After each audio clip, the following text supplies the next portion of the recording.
ហេសួស្តីអ្នកទាំងអស់គ្នាខ្ញុំណាពេលនេះយើងមកតាមដានសាច់រឿងរបស់យើងបន្តទៀតតែមុននឹងចូលទៅដល់វីដេអូ admin សង្ឃឹមថាអ្នកទាំងអស់គ្នានឹងជួយចុច Subscribe ព្រមទាំងឲ្យមេដៃ admin ម្នាក់មួយផងនៅក្នុងអេពីសូតទី7នេះសាច់រឿងបន្តត្រង់កន្លែង Orange កំពុងតែប្រយុទ្ធជាមួយឈិនយ៉ាងរបស់យើងពួកគេបានប្រើស្នៀតបាតដៃវាយប្រហារទៅលើគ្នាហើយជាលទ្ធផលពួកគេក៏ត្រូវបានខ្ទាតទាំងពីរពេលនោះឆ្មាបែកឆ្នាំបានសុំមេរបស់វាទៅខាងនោះមួយផ្លែតតែមេរបស់វាប្រាប់ថាបើឯងខ្លាចថាទៅមិនបាច់យកលេសទេបន្ទាប់មក Orange បានទាញដុំថ្មមួយគប់ទៅកាន់ឈិនយ៉ាងរបស់យើងតែគាត់ក៏អាចគេចផុតនិងអាចវាយបំបីវាបានហើយអ្នកទាំងពីរបានប្រយុទ្ធគ្នាផាច់ចុះផាច់ឡើងនៅលើអាកាសបន្តទៀតពេលនោះឈិនយ៉ាងបានយារកណ្ដាលដៃពោពេញទៅដោយធម្មពលសុទ្ធប៉ង់អាណិតតែឆ្មាបែកឆ្នាំទេវាមិនហ៊ាននៅចិត្តផងតែអ្នកដែលត្រូវរងគ្រោះបែរជាវាទៅវិញពេលនោះយើងសង្កេតឃើញថាអូនរ៉ាន់ជូក៏បានក្អួតឈាមផងដែរតែឈិនយ៉ាងរបស់យើងច្បាស់ណាស់មុននឹងគឺគាត់វាយឲ្យខុសនោះទេចុះហេតុអ្វីបានជានាងរងរបួសបែបនេះពេលឈិនយ៉ាងរបស់យើងក្រឡេកឃើញឈាមរបស់នាងពោពេញដោយចំហាយទឹកកកគាត់អាចសន្និដ្ឋានបានភ្លាមថានាងច្បាស់ជាត្រូវពឹសទឹកកកពេលនោះគាត់ក៏បានស្ទុះទៅពិនិត្យជីបចយនាងផងដែរហើយគាត់ក៏រកឃើញថានាងបានត្រូវពឹសទឹកកកកំពូលមួយដែលមិនងាយនឹងបន្សាបបានគាត់សួរនាងថាតើនាងចង់បានដាតភ្លើងឆាប់ឆេះពណ៌ខៀវពីខ្ញុំដើម្បីព្យាបាលពឹសទឹកកកនេះមែនទេ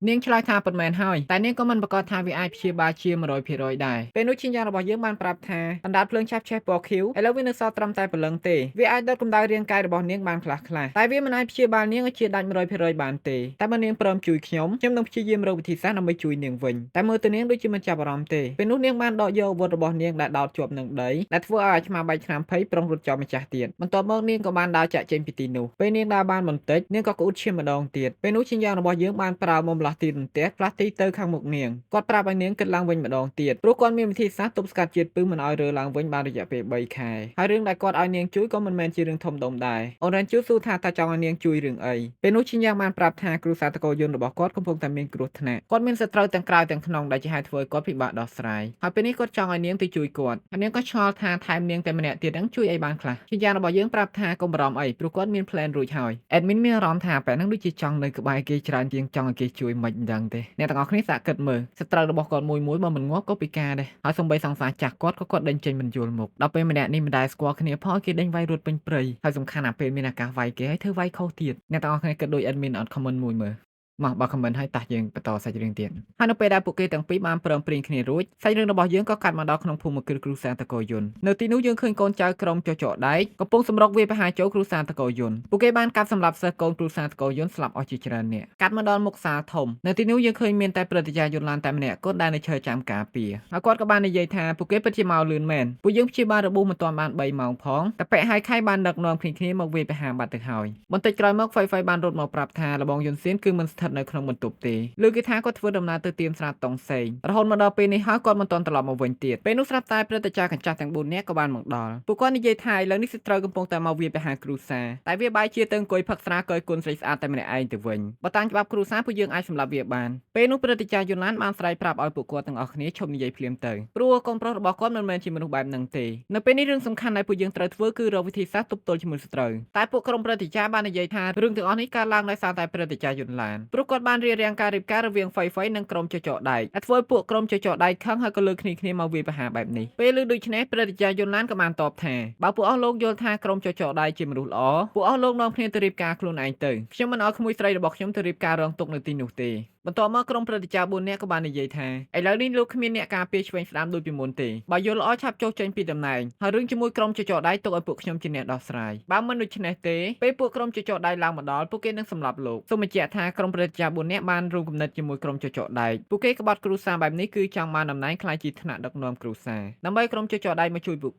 គេបានសន្យាបកគលស៊ូណសុតកន្លែងជីករ៉ែដៃខ្មៅរួមទាំងឲ្យកូនស្រីរបស់ពួកគេទៅរៀបការជាមួយមនុស្សនៅក្នុងក្រុមចចកដៃផងដែរងាកមកមើលក្រុមព្រឹទ្ធាចារ្យ4នាក់និងព្រឹទ្ធាចារ្យយន្តឡានវិញពួកគេរៀបបញ្ជូនគ្នាទៅហើយតែពេលនោះស្រាប់តែព្រឹទ្ធាចារ្យចាស់ក៏បានមកដល់ឥឡូវនេះក្រុមព្រឹទ្ធាចារ្យយន្តឡានមានគ្នា3នាក់ហើយបើរាប់ទាំងហ្វៃពេលនោះព្រឹទ្ធាចារ្យចាស់បានថាឲ្យព្រឹទ្ធាចារ្យ4នាក់ថាពួកគេប្រៀបដូចជាសត្វអញ្ចឹងហ៊ានរួមគំនិតជាមួយអ្នកដទៃបកមកខំគ្នាឯងវាពិតជាធ្វើឲ្យគ្រូសាអាប់អោនកេរ្តិ៍ឈ្មោះខ្លាំងណាស់ចំណែកក្រុមព្រឹទ្ធាចារ្យ4នាក់ក៏បានសួរថាតើពួកលោកមានអ្វីចង់និយាយបន្ថែមទៀតអត់មុននឹងពួកលោកត្រូវបានស្លាប់ទាំងអស់គ្នាសម្ដីនេះបានធ្វើឲ្យព្រឹទ្ធាចារ្យយន្តឡានមានការខឹងជាខ្លាំងហើយគាត់ក៏បានដកដៅបញ្ចេញនៅចំហាយក្បាលនាគដ៏សម្បើមខណៈពេលនោះក្រុមចចកដៃក៏បានវាយប្រហារចូលមកដល់ទីនេះផងដែរគ្រាន់តែឃើញថ្នាក់ដឹកនាំក្រុមចចកដៃភ្លាមពួកព្រឹទ្ធាចារ្យ4នាក់ក៏នាំគ្នាអោនក្បាលគោរពគេផ្លែតបុរសម្នាក់ដែលកំពុងតែជិះចចកដ៏ធំមួយនេះហើយដែលជាថ្នាក់ដឹកនាំរបស់ក្រុមចចកដៃគាត់មានឈ្មោះថាហៃខៃហើយក៏ត្រូវជាឪពុករបស់អបិហៃលូផងដែរ ពេលនោះព្រឹទ្ធាចារ្យយន្តឡានបាននិយាយថាទីនេះគឺមិនស្វាគមន៍ពួកលោកទេពួកលោកឆាប់នាំគ្នាត្រឡប់ទៅវិញចុះប៉ុន្តែអបិហៃខៃបានតបថា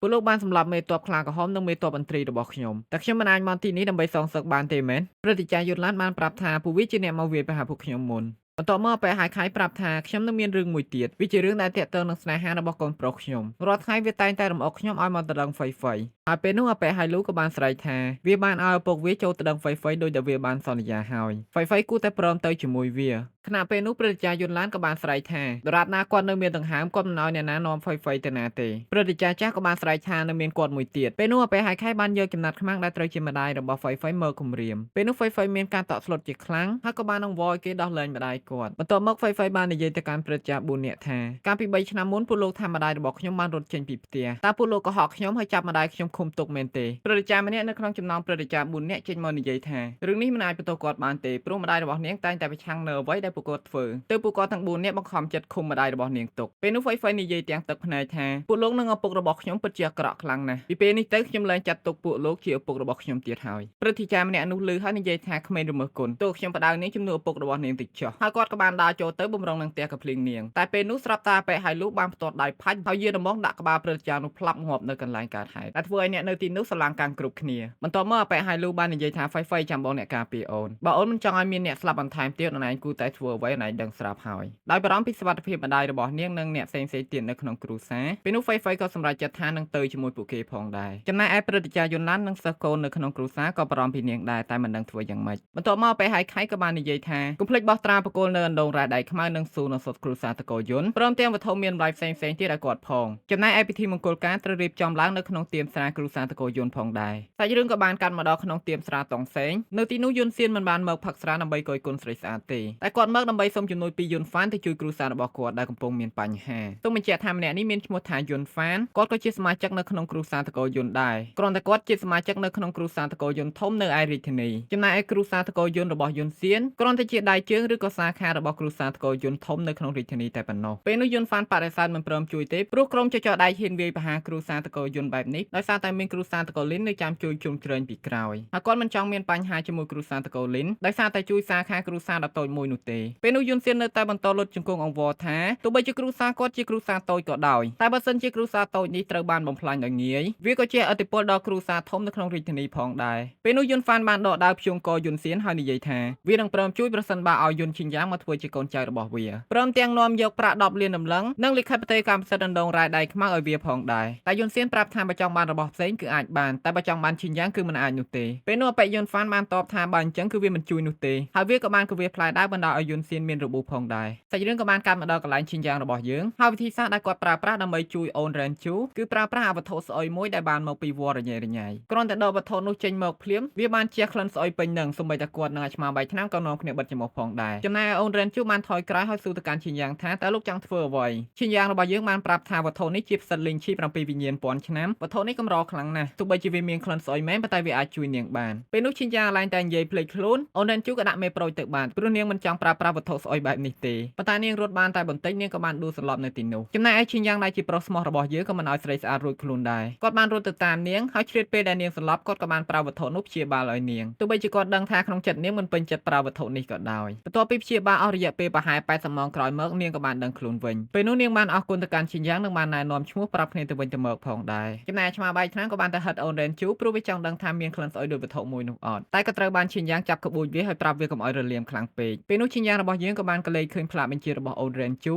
ធ្វើឲ្យគាត់ដឹងថានាងប្រកាសជាមកពីសមាគមចម្រាញ់ថ្នាំតែគាត់មិនបានសួរនាំអ្វីទេបន្ទាប់មកអូនរ៉ែនជូបានហៅកងោកមេឃរបស់នាងមកធ្វើជាយានជំនិះអាឆ្មាបែកឆ្នាំជិះនៅលើក្បាលចំណែកអូនរ៉ែនជូនិងឈិនយ៉ាងជិះនៅលើខ្នងកងោកពេលនោះអូនរ៉ែនជូបានប្រាប់ឲ្យឈិនយ៉ាងរបស់យើងតោងនាងឲ្យជាប់ព្រោះកងោករបស់នាងហោះលឿនណាស់ហើយដោយសារតែឈិនយ៉ាងរបស់យើងជាមនុស្សស្មោះដូចអេដមីនពេលនោះគាត់ក៏សម្រេចចិត្តថាអោបនាងផ្លាប់បន្ទាប់មកពួកគេទាំងអស់គ្នាក៏ធ្វើដំណើរទៅកាន់គ្រួសារតកោយន្តបាននិយាយពីគ្រួសារតកោយន្តពេលនេះក្រុមចចដៃកំពុងតែរៀបចំត្រឡប់ទៅវិញតែហ្វៃហ្វៃបានស្រែកប្រាប់ថាពួកលោកភ្លេចដោះលែងម្ដាយរបស់ខ្ញុំហើយពេលនោះអបិហៃលូបានបញ្ជាឲ្យគ្នារបស់វាបោះម្ដាយរបស់ហ្វៃហ្វៃចុះមកពីលើបន្ទាប់មកវាបានប្រើចំហាយធម្មពលទៅដុតកំឡោចម្ដាយរបស់ហ្វៃហ្វៃដែលធ្វើឲ្យហ្វៃហ្វៃមានការឈឺចាប់និងស្រែកយំជាខ្លាំងពេលនោះព្រឹទ្ធាចារ្យយន្តឡានក៏ហក់ចូលទៅជួយ ជួយម្ដាយហ្វៃៗតែក៏ត្រូវអប៉ិហៃលូវាយគាត់ទម្លាក់មកដីវិញចំណែកឯព្រឹទ្ធាចារ្យចាស់ក៏បានហក់ចូលទៅវាយអប៉ិហៃលូតែក៏ត្រូវបានឪរបស់វាកាងឲ្យផងដែរបន្ទាប់ពីអប៉ិហៃលូបានប្រើថាមពល3សាច់ដាក់ទៅលើម្ដាយរបស់ហ្វៃៗវាក៏ធ្វើឲ្យអប៉ិហៃលូបានផ្លាស់ប្ដូររូបរាងទៅជាទម្រង់ថ្មីមួយទៀតផងដែរបើយើងសម្លឹងមើលទៅហាក់ដូចជាមនុស្សបន្តិច3សាច់បន្តិចអំម៉េចមិនដឹងទេហើយវាក៏បានប្រើថាមពលដាក់ទៅលើម្ដាយហ្វៃៗបន្ថែមដែលធ្វើគាត់ឈឺចាប់កាន់តែខ្លាំងពេលនោះស្រាប់តែមានចំហាយដើមមួយហោះចាក់ទម្លុះរាងកាយរបស់អប៉ិហៃលូដែលបណ្ដាលឲ្យវាងាប់ភ្លាមបន្ទាប់មកក៏មានក្បួនមួយដំណើរការនៅទីនោះដើម្បីជួយម្ដាយរបស់ហ្វៃៗវាក៏បានធ្វើឲ្យក្រុមចចកដៃរួមទាំងអប៉ិហៃខៃមានការផិតភ័យផងដែរហើយអ្នកដែលមកជួយពួកគេច្បាស់ណាស់គឺគ្មានអ្នកណាក្រៅពីឈិនយ៉ាងរបស់យើងទេគ្រាន់តែឃើញឈិនយ៉ាងភ្លាមក្រុមព្រឹទ្ធាចារ្យយន្តឡាននិងសិស្សកូននៅក្នុងគ្រួសារមានសង្ឃឹមឡើងវិញផ្លែតបន្ទាប់មកឈិនយ៉ាងរបស់យើងបានជិះក្ងោកមេឃទៅឆាបយកហ្វៃៗហើយក៏អោបហ្វៃៗលោតចុះមកយ៉ាងលយផងដែរចំណែកឯអូនរ៉េនជូក៏បានចុះនៅលើដំបូលដៃកាន់នៅធ្នូត្រៀមប្រយុទ្ធគ្រប់ពេលវេលាបើក្លេកទៅមើលអាឆ្មាបៃថ្នាំក៏មិនអន់ដែរពេលនោះវាក៏បានសើចហេហេហើយក៏ធ្វើដៃជាស្ទាយបាញ់កំភ្លើងតម្រង់ទៅក្រុមចចកដៃយ៉ាងលយផងដែរមិនដឹងថាឈិនយ៉ាងរបស់យើងអាចប្រយុទ្ធឈ្នះអប៉ិហៃខៃឬក៏អត់ទេព្រោះពេលនេះសាច់រឿងបានស្លេះតែប៉ុណ្្នឹងបើចង់ដឹងច្បាស់មានតែរងចាំទស្សនានៅភាពបន្តជាចុងក្រោយសង្ឃឹមថាអ្នកទាំងអស់គ្នានឹងជួយចុច Subscribe ឲ្យ Admin ក៏ដូចជាឲ្យមេដៃឲ្យបានច្រើនពីខ្ញុំអ្នកអរគុណអ្នកទាំងអស់គ្នាទុកជាមុន